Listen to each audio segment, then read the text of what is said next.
Good to see you again. So you had a huge rally last night with Bernie and AOC. I want to play something you said at this rally in Detroit last night.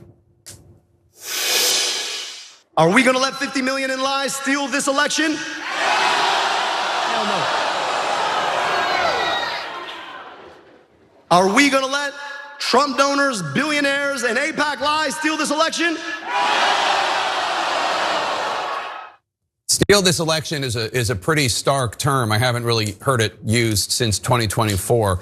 To be clear, this is a close race. Congresswoman Haley Stevens is a 4-term congresswoman endorsed by outgoing Senator Gary Peters. Are you saying that if you don't win this election, it will be because it was stolen?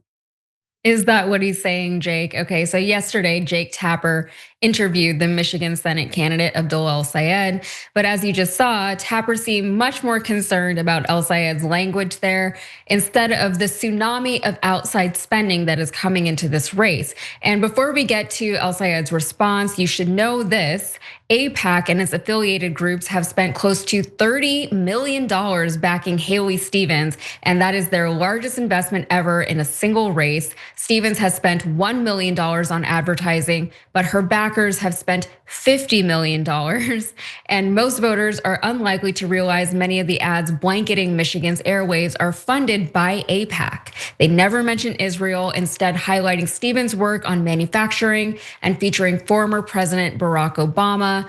And Waz, this Obama thing was crazy. They put him in there insinuating that he was supportive of Haley Stevens, that he even endorsed her so And a lot of Black Americans in that district said, yeah, I was gonna vote for her because it looked like Obama liked her. But Obama has never endorsed this candidate. And so it's very misleading, very intentionally misleading. What are your thoughts there?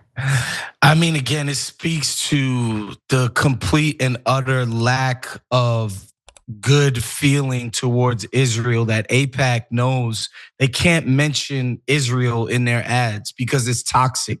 You don't want, like, they can't publicly affiliate their preferred candidates with their cause.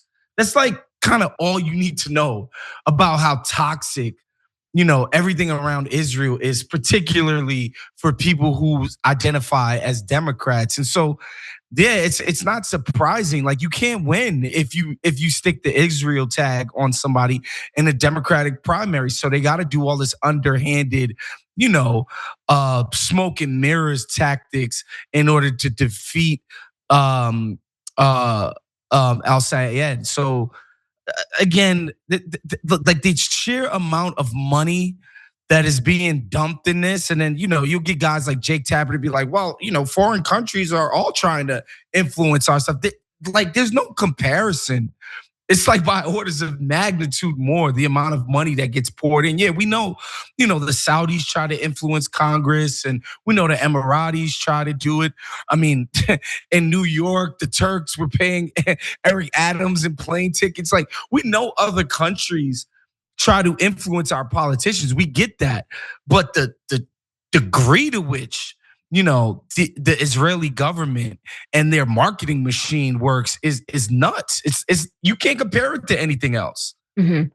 Yeah, I mean, it's just like what we were just talking about. They're going out of their way to really spread this message, and like the self-awareness that they're exerting by not mentioning Israel, as you pointed out.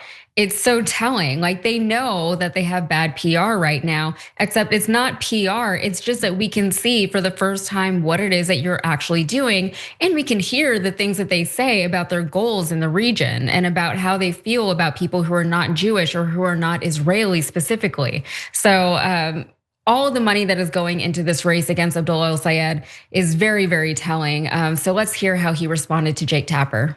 I believe in the rigor of the democratic process, Jake, but I also believe that the corruption of billionaire money, AIPAC money, to the tune of $50 million being spent is anti-democratic on its own terms. If you were to take all the outside spending in this race out, this would not be a close election, but it speaks to the way that, unfortunately, money from DTE, our local utility, money from Blue Cross Blue Shield, money from AIPAC has come in to try to truck this election in favor of somebody who they know is going to do their business instead of the people's. And I think that's anti-democratic on its own terms. It's why I'm running on getting money out of politics so we can put money back in people's pockets and pass Medicare for all. Okay, so that sounds like a pretty good response to me. He didn't say that he thinks that everything is rigged like Jake Tapper tried to insinuate. He just said there is a ton of outside money flowing into this campaign, and that alone should be worthy of note, right? Jake Tapper, however, he wasn't done. He had more. Here's what he had to say. So the attacks on Haley Stevens are also at issue. I know there are a lot of attack ads against you, but there are so many attacks on Haley Stevens that on Friday you posted, quote, "It's become impossible to ignore the way that people online make fun of my opponent for things that have nothing to do with her policies or politics. It's unkind and unhelpful," unquote.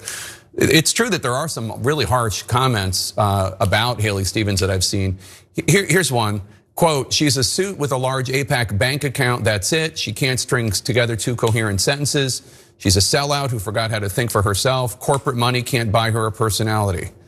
Do you know who said that? That was you in your campaign.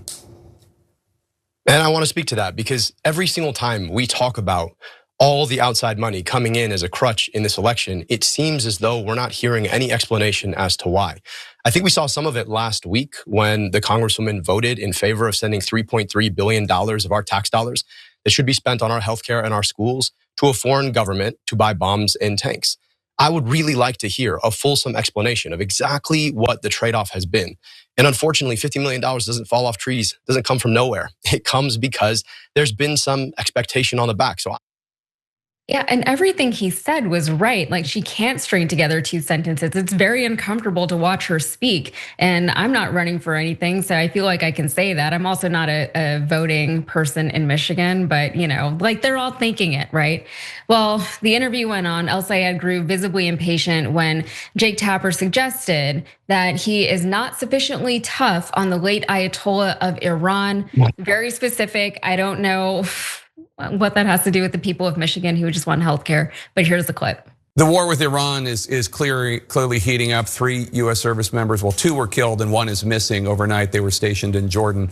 20 weeks ago, when Iran's supreme leader was killed, you told your staff, according to audio obtained by the Washington Free Beacon, quote, "There are a lot of people in Dearborn who are sad today, so like I just don't want to comment on Khamenei at all," unquote. I thought that quote was interesting because the Ayatollah has killed tens of thousands of innocent Iranians, not to mention the proxies that Iran has funded that have killed innocent civilians all over the Middle East.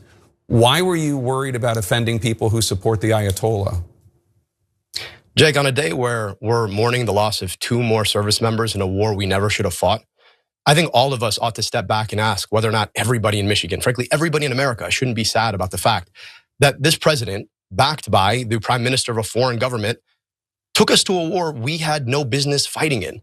So yeah, I didn't want to comment on it then because it's a ridiculous pretext. And now you're asking me about the Ayatollah, who's dead, by the way, and you're not asking me about the service members who've died. You're not asking me about whether or not this war should have ever been fought. You're not asking me about whether or not the costs that are being borne by Michiganders in the tax dollars we pay or the gas prices that are insane right now are worth it. And so, look, let's have a conversation based in Michigan. I'm running for Senate in Michigan. And I think here in Michigan, all of us are probably sad about the fact that we went to war that we never should have fought.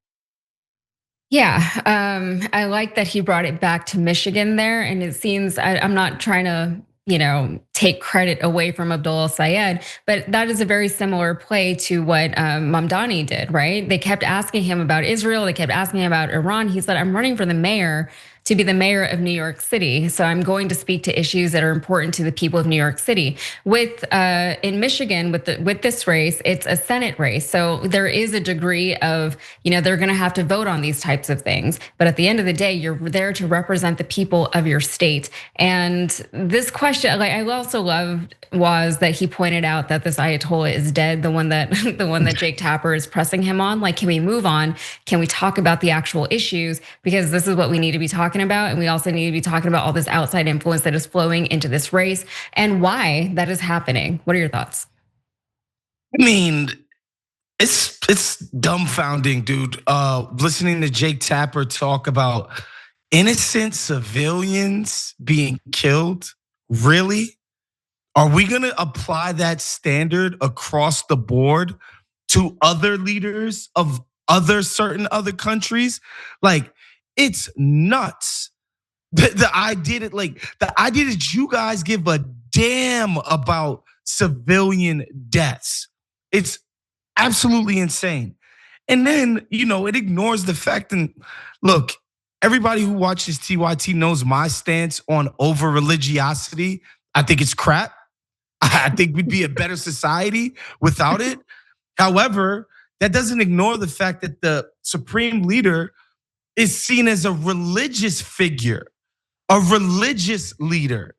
Okay, so if there are Shia Muslims in Michigan and who see this guy as one of their religious leaders, and this guy who's courting their vote doesn't think he should go out and celebrate his freaking brutal death and assassination, I mean, like, give me a break, dude. Just the idea that Jake the Ayatollah's responsible for tens of thousands as his proxy. Like, shut up. Jake Tapper's just playing stupid right there.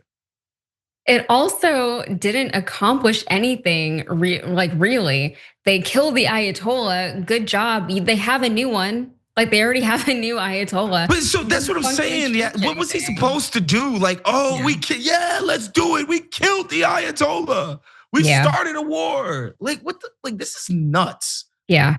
Yeah, and it's true. Like, the average American is more concerned. Like, yes, I don't want to see the loss of life. I don't want to see all that destruction over there. I don't know why we're doing this. I'm confused as to why all of this money needs to be spent over there. All of my money needs to be spent over there. All of my money now needs to be given to the military industrial complex so we can do war in Iran for reasons that they will not tell us. He's absolutely right that the people of this country we're not trying to celebrate anything that's going on over there, not even in like solidarity with our military, because like, what are we celebrating, And even if we killed the Ayatollah, what difference has it made?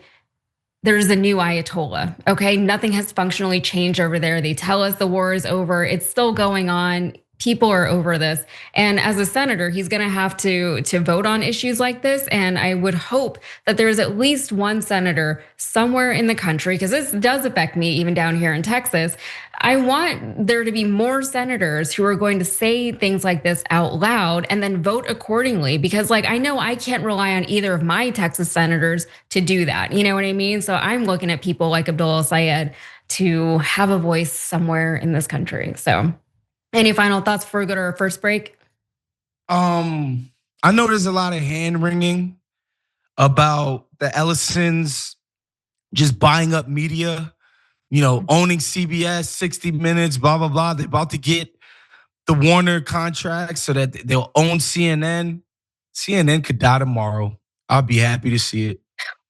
If I never have to see Jake Tapper or Dana Bash speak ever again, kill that thing now. It's useless. We don't need it in our discourse. We don't need these hacks anymore.